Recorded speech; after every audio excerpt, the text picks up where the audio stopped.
అండి మెంతుకూర కొబ్బరి పులావ్ అనమాట. టేస్ట్ అయితే అద్దరిపోతుంది. ఇంకా ఆకుకూరలు అంటే ఇష్టం లేని వాళ్ళకి ఇలా చేసుకొని తినండి, అస్సలు ఇంకా వదిలిపెట్టరనమాట.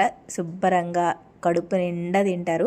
ఫస్ట్ అయితే మెంతికూరని శుభ్రం చేసేసుకుని పక్కన పెట్టేసుకోవాలి. తర్వాత కుక్కర్ లేకపోతే మందపాటి గిన్నె ఏదైనా పెట్టుకొని ఆయిల్ వేసుకుని బిర్యానీ స్పైసెస్ అన్నీ వేసుకొని కొంచెం వేగిన తర్వాత ఉల్లిపాయ, పచ్చిమిర్చి, క్యారెట్, టొమాటో, బంగాళదుంప ఇంకా ఏమైనా వేసుకోవాలంటే వేసుకోవచ్చు. ఇంకా వేసుకొని బాగా మగ్గించేసుకోవాలి. మగ్గించుకున్న తర్వాత మనం కడిగి పెట్టుకున్న మెంతికూర కూడా వేసేసుకుని బాగా వేయించుకోవాలి పచ్చివాసన పోయే వరకు. తర్వాత ఒక స్పూన్ అల్లం వెల్లుల్లి పేస్ట్ కూడా వేసేసుకొని పచ్చివాసన పోయే వరకు వేయించుకొని, నేను కొబ్బరి పాలు వేసుకున్నాను, లేదు అంటే మామూలు వాటర్ కూడా వేసుకోవచ్చు. దీంట్లో ఎటువంటి మసాలాలు అయితే వాడలేదనమాట. నేను ఫైనల్గా టేస్ట్కి సరిపడా ఉప్పు కూడా వేసుకొని బియ్యం కూడా వేసేసుకొని కుక్కర్ మూత పెట్టేసి 2 విజిల్ రానిస్తే సరిపోతుందండి. మెంతికూర కొబ్బరన్నం అయితే రెడీ అయిపోతుంది. టేస్ట్ అయితే చాలా బాగుంటుంది. ట్రై చేయండి. మా లక్కోడైతే వండినంతసేపు కంగారు పెట్టేసింది. మీరైతే ప్లీజ్ వీడియోని లైక్ చేయండి.